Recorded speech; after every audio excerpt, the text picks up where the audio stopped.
નમસ્કાર વિદ્યાર્થી મિત્રો, આજે આપણે ધોરણ 8 ની અંદર ચેપ્ટર નંબર 1 સમય સંખ્યાનો અભ્યાસ કરીશું. સમય સંખ્યાઓ શીખીએ પહેલા થોડું સંખ્યા જ્ઞાન શીખી લઈએ.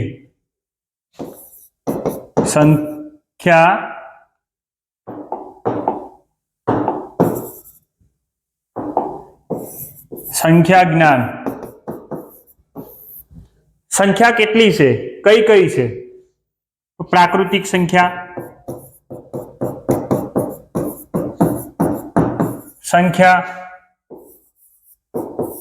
પૂર્ણ સંખ્યા,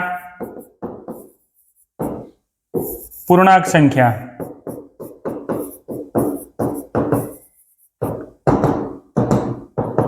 આ સંખ્યાઓ વિશે આપણે આગળના ધોરણમાં શીખીને આવ્યા છીએ. પ્રાકૃતિક સંખ્યા કે જેને ઇંગ્લિશની અંદર નેચરલ નંબર કહે છે. પૂર્ણ સંખ્યા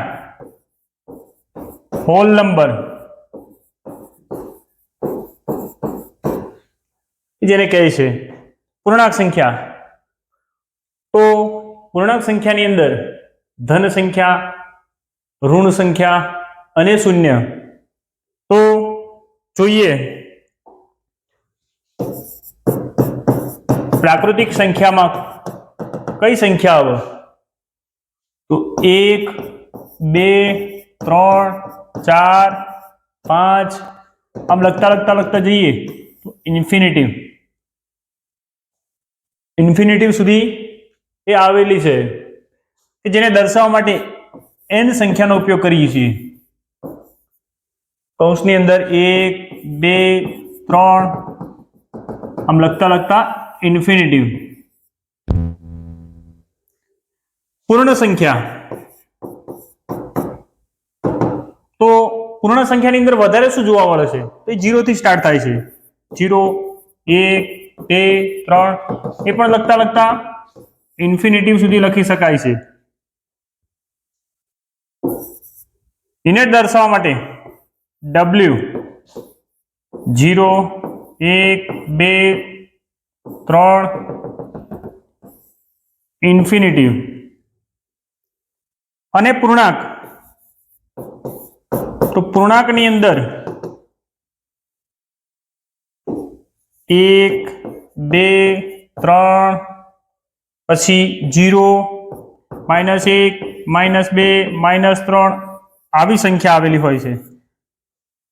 તો આ સમય સંખ્યા શીખીએ પહેલા આપણે અત્યારે સંખ્યા જ્ઞાન વિશે શીખી રહ્યા છીએ. તો પ્રાકૃતિક સંખ્યા એટલે ઇંગ્લિશની અંદર નેચરલ નંબર, પૂર્ણ સંખ્યા હોલ નંબર અને પૂર્ણાંક સંખ્યાની અંદર કેવું હોય છે કે ધન અને ઋણ સાથે 0 પણ એની અંદર આવે છે. તો આ આપણે સંખ્યા જ્ઞાન શીખી લીધું.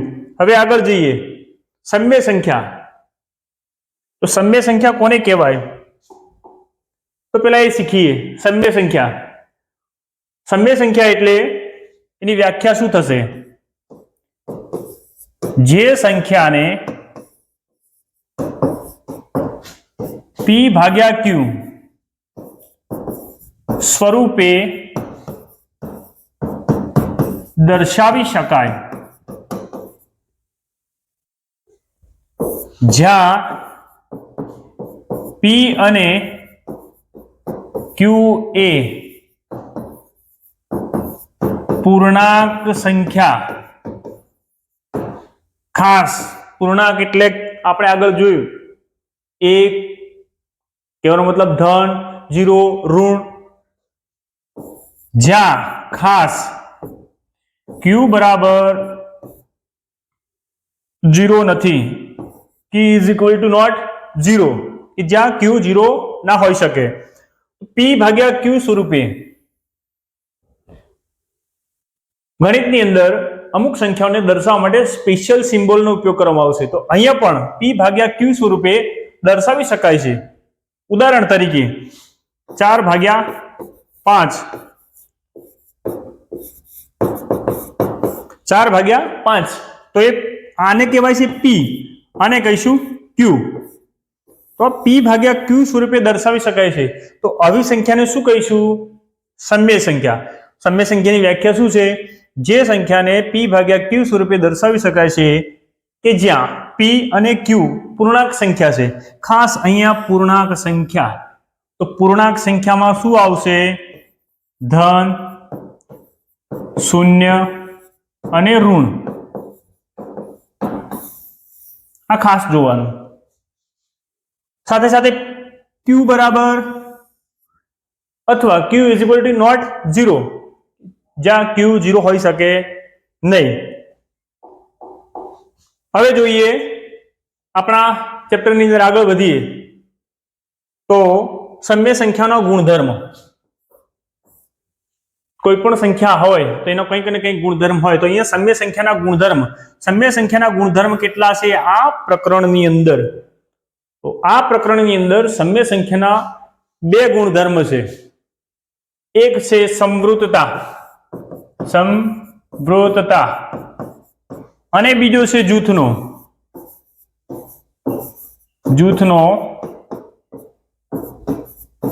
ગુણધર્મ. આ બે ગુણધર્મો આપણે આ ચેપ્ટરની અંદર શીખવાના છે. તો પ્રથમ, આને સમવૃતતા એટલે ઇંગ્લિશમાં કહેવાય છે ક્લોઝર. ક્લોઝર એટલે નજીકપણું. તો એ સમવૃતતાનો ગુણધર્મ જોઈએ. સમય સંખ્યાના ગુણધર્મો જોઈએ છીએ. એમાં બે ગુણધર્મો છે. એક છે સમવૃતતાનો ગુણધર્મ, બીજો છે જૂથનો ગુણધર્મ.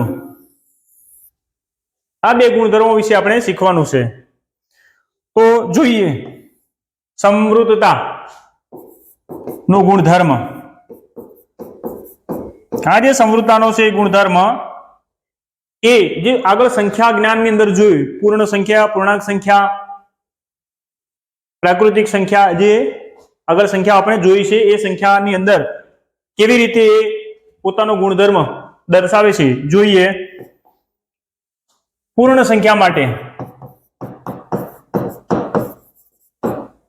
આ પૂર્ણ સંખ્યાની અંદર આપણે સરવાળા માટે અહીંયા લખીશું ક્રિયા, અહીંયા લખીશું સંખ્યા અને અહીંયા લખીશું નોંધ.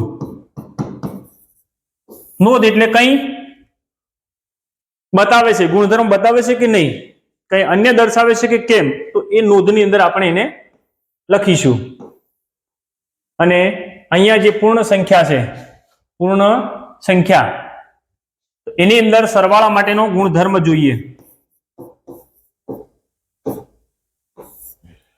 કોઈ પણ સંખ્યા લઈ શકો છો, તમને જે સંખ્યા ગમતી હોય એ બે સંખ્યા લઈને એનું શું કરવાનું છે? સરવાળો કરવાનો છે. તો તમને જેમ ગમતી હોય અહીંયા લઈએ 5 + 7, કારણ કે સરવાળો કરવાનો છે ને એટલે શું મૂક્યું છે?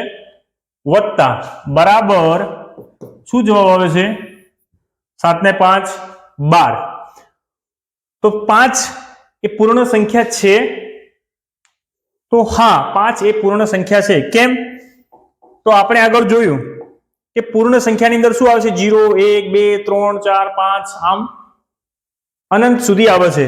તો અહીંયા આપણે જોયું કે 5 જે છે એ પૂર્ણ સંખ્યા છે, 7 પણ પૂર્ણ સંખ્યા છે, અને આ બેનો સરવાળો જે છે એ શું છે? 12. એ પણ શું છે? પૂર્ણ સંખ્યા છે. તો હવે પૂર્ણ સંખ્યાનો સરવાળો પૂર્ણ જ મળે છે, પૂર્ણ સંખ્યાનો સરવાળો પૂર્ણ જ મળે છે. તો એ જે છે સંખ્યા એ શું સમવૃતતાનો ગુણધર્મ ધરાવે છે? તો હા, શું કરે છે? તે સરવાળા માટે સમવૃતતા નો ગુણધર્મ ધરાવે છે. નજીકપણું, આ બે ના નજીક છે, ભલે સંખ્યા સરવાળો મોટો થતો હોય પણ બે ની નજીક છે, તો હા જ છે. તો એ સમવૃતતાનો ગુણધર્મ ધરાવે છે. શું કરે છે? સમવૃતતાનો ગુણધર્મ ધરાવે છે. તો એ જ રીતે બાદબાકી માટે જોઈએ. બાદબાકી, તમને જે સંખ્યા ગમતી હોય તમે લઈ શકો છો. ચલો હું અહીંયા લઉં છું 2 ઓછા 7. 2 ઓછા 7 તો જવાબ શું મળશે? આ વાતતા છે, આ ઓછા છે, તો બંનેનો સરવાળો કરવા જશું તો શું થશે? એક સંખ્યા ધન છે ને બીજી ઋણ છે, તો એની બાદબાકી થશે અને જવાબ શું મળશે? -7 માંથી +2 જાય છે તો -5. તો શું એ પૂર્ણ સંખ્યા છે? જોજો, પૂર્ણ સંખ્યા છે. પૂર્ણ સંખ્યાની અંદર ક્યાંય માઇનસ આવે છે?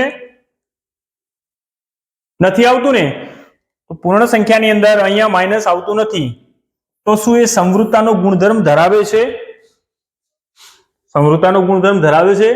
તો ના, કારણ કે એ પૂર્ણ સંખ્યામાં આવતું નથી. તો એ સમવૃત્તાનો ગુણધર્મ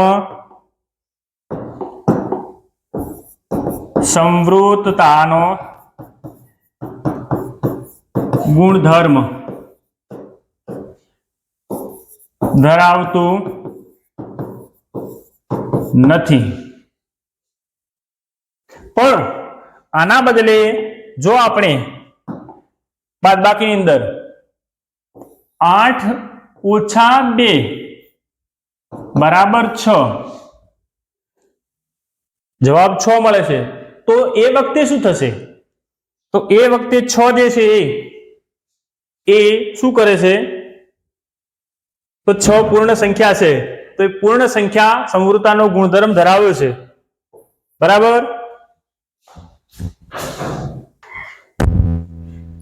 તો એ વખતે આપણે જોઈશું તો શું કહે છે? સમવૃત્તાનો ગુણધર્મ જ્યારે માઇનસ હોય ત્યારે ધરાવતું નથી, કારણ કે પૂર્ણ સંખ્યામાં આવે નહીં. બરાબર છે. અને જો ધન મળે તો એ સમવૃત્તાનો ગુણધર્મ ધરાવે છે. તો આ બે માટે જોયું. હજી ગુણાકાર અને ભાગાકાર માટે આપણે જોઈશું. તો એ વખતે સમવૃત્તાનો ગુણધર્મ ધરાવે છે કે નહીં એ આપણે ચેક કરવાનું રહેશે. હવે જોઈએ સમય સંખ્યાનો સરવાળો. સામાન્ય સરવાળો આપણે કરીએ છીએ, પણ અહીંયા જે છે એ સમય સંખ્યાની વાત કરે છે. નામ નવું આપ્યું, બાકી કરવાનું શું છે? સરવાળો જ છે. એટલે સમય સંખ્યા એટલે આપણને લાગે કંઈક નવું છે, પણ કંઈ નવું છે નહીં. તો અહીંયા સમય સંખ્યાનો સરવાળો કરીએ ત્યારે જ્યારે પણ સરવાળો કરો છો ત્યારે અપૂર્ણાંકોનો સરવાળો છે. આમ તો અપૂર્ણાંક છે, પૂર્ણાંક છે નહીં. તો અપૂર્ણાંકોનો સરવાળો કરીએ ત્યારે જે આને કહેવાય અંશ અને આને કહેવાય છેદ, એ જ રીતે આની અંદર પણ લાગુ પડશે. તો જ્યારે આવી અપૂર્ણાંક સંખ્યા આપી હોય ત્યારે હંમેશા છેદ જે છે, આ જે છેદ છે એ બંને શું કરવું પડશે? સરખા કરવા પડશે. અને સરખા કરવા માટે શું લેવું પડશે? લસા, લઘુત્તમ સામાન્ય અવયવ. તો લસા લેવા માટે આપણે આ એક પદ્ધતિ છે. આમ તો 8 કયા ઘડિયામાં આવશે, 7 કયા ઘડિયામાં આવશે, એ રીતે પણ લઈ છે, પણ એ લાંબુ થઈ જશે. 8 બે સંખ્યા છે એટલે બે ખાના દોર્યા. હવે કયા કયા ઘડિયામાં 8 આવે છે? તો કે ભાઈ પહેલા એકનો ઘડિયો બોલે તો 1 8 8, 1 7 7, એની જ સંખ્યા આવશે. બે ના ઘડિયામાં કેટલા સુધી બોલીએ? જેટલા સુધી બોલીએ એટલા સુધી એના નીચેના ખાનામાં લખવાનું થશે. 2 ચોક 8, બે ના ઘડિયામાં 7 આવશે નહીં, તો એના એ મૂકી રાખીશું. ફરી બે નો ઘડિયો, તો બે ના ઘડિયા કેટલા સુધી બોલીએ તો 4 આવે, તો 2 દુ 4, બે ના ઘડિયામાં 7 આવશે નહીં. ફરી બે નો ઘડિયો બોલીએ તો 2 એકા 2, 7 ના 7. હવે 3 નો ઘડિયો એના પછી લઈએ તો 3 ના ઘડિયામાં 7 નથી આવતો, 4 ના ઘડિયામાં નથી આવતા, 5 ના નથી આવતું, 6 ના નથી આવતા, અને 7 નો ઘડિયો બોલીએ 7 એકા 7. આપણે અહીંયા શેષ શું લાવવાની છે? 1 લાવવાની છે. હવે લસા લેવો ત્યારે શું કરવાનું? આ બધાના ગુણાકારથી જોડાઈ જશે.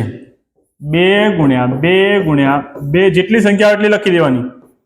7, 2 દુ 4, 4 દુ 8, 8 7 56.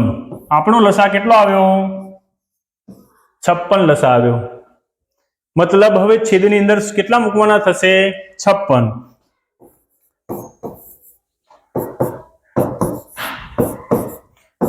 આ સંખ્યાને હું કેટલા વડે ગુણીશ તો 56 થશે? 7 ને કેટલા વડે ગુણીશ તો 56 થશે? તો 7 ને હું 8 વડે ગુણીશ તો 56 થશે. 5 ને તો જે નીચે ગુણો છો એ ઉપર પણ ગુણવું પડશે. તો ઉપર પણ 8, અહીંયા 7 વડે ગુણવાના, તો ઉપર પણ કેટલા વડે? 7 વડે ગુણવાના. આ બેનો ગુણાકાર શું થશે? 7 તરી 21, 8 સિત્તા 56 વત્તા 8 પંચા 40, 8 સિત્તા 56. જો બંનેના નીચે સરખા થઈ ગયા એટલે હવે સરવાળો આપણે કરી શકીએ. 21 ભાગ્યા 56 વત્તા શું હતું? -40 ભાગ્યા 56, -40 ભાગ્યા 56. તો શું થશે? બંનેને ભેગા લખતા છેદની અંદર 56, 21 વત્તા -40. આ ધન છે ને આ ઋણ છે, તો શું થશે? બાદબાકી થશે. તો કેટલા આવશે? 19. જે મોટું છે એની નિશાની રહેશે. તો મોટા 40 છે, -40 છે, તો નિશાની માઇનસની હશે, ભાગ્યા 56. તો આ જે છે એ આપણે સમય સંખ્યાનો શું શીખ્યા? સરવાળો. અને જે સમય સંખ્યા છે p ભાગ્યા q છે કે નહીં, કૌંસમાં લખી દેવાનું p ભાગ્યા q જેવું લાગે છે એટલે સમય સંખ્યા છે. હવે જે રીતે સરવાળો શીખ્યા એ જ રીતે અહીંયા બાદબાકી શીખીએ. તો જોઈએ, ફરી બાદબાકી કરવાની હોય યા સરવાળો કરવાનો હોય, છેદ હંમેશા સરખા કરવા પડશે. અને છેદ સરખા કરવા એટલે શું લેવાનું? અહીંયા લસા લઈએ. કોનો કોનો? 3 અને 7 નો. 7 અને 3, તો 2 ના ઘડિયામાં 7 આવશે નહીં. 3 ના પછી એના પછી 3 નો ઘડિયો, 3 ના ઘડિયામાં 7 નહીં આવે તો 7 એમ રાખીશું. 3 એકા 3, પછી બીજા ઘડિયામાં નહીં આવે, 7 ના ઘડિયામાં આવશે, 7 એકા 7. તો આમનો ગુણાકાર 7 તરી 21, લસા કેટલો આવ્યો? 21. તો અહીંયા નીચે કેટલા? -5 ભાગ્યા 7 ઓછા 2 ભાગ્યા 3.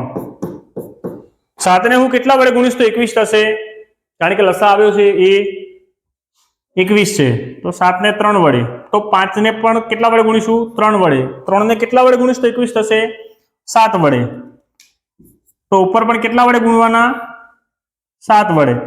તો હવે 5 તરી 15, 7 તરી 21 ઓછા 2 સિત્તા 14, 7 તરી 21, 21 બંને નીચે છે એટલે શું થશે?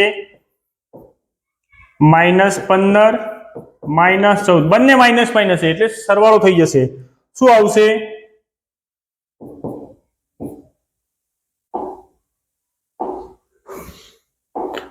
-15 -14 21, એટલે જવાબ આવશે -29 ભાગ્યા 21. તો શું થઈ ગયું? બાદબાકી. એ જ રીતે આને ગણીએ તો આનો પણ લસા લેવો પડશે.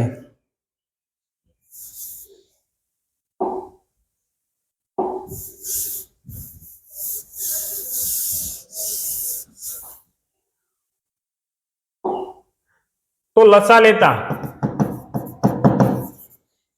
3 અને 4 નો લસા લઈએ. 3 ને 4, તો 2 ના ઘડિયામાં 3 આવશે? ના. 2 ના ઘડિયામાં 4 આવશે? તો હા. 2 દુ 4. 2 ના ઘડિયામાં 3 આવશે? ના. 2 એકા 2, 3 ના ઘડિયામાં, તો આમનો ગુણાકાર થઈ જશે. 2 ગુણ્યા 2 ગુણ્યા 3, 2 દુ 4, 4 તરી 12. લસા કેટલો આવ્યો? 12. તો અહીંયા મૂકીએ. 2 કેટલા વડે ગુણીએ? 5 કેટલા વડે ગુણીએ? તો 4 વડે અને 4 વડે. જે નીચે ગુણો છો એ ઉપર 3 વડે, તો 3 વડે.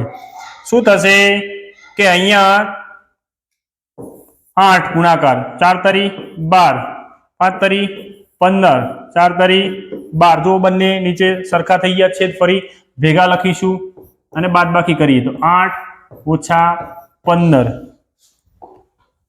શું હતું? 8 ઓછા 15 ભાગ્યા 12.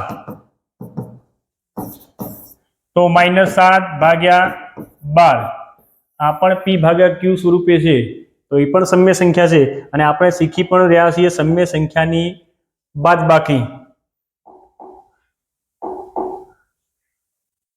તો આ હતું પ્રકરણ 1 ની થિયરી. હવે જોઈશું આગળના વિડીયોની અંદર આપણા ઉદાહરણ નંબર 1, 2 અને જે પણ આવતા હશે તે તથા સ્વાધ્યાયના દાખલા.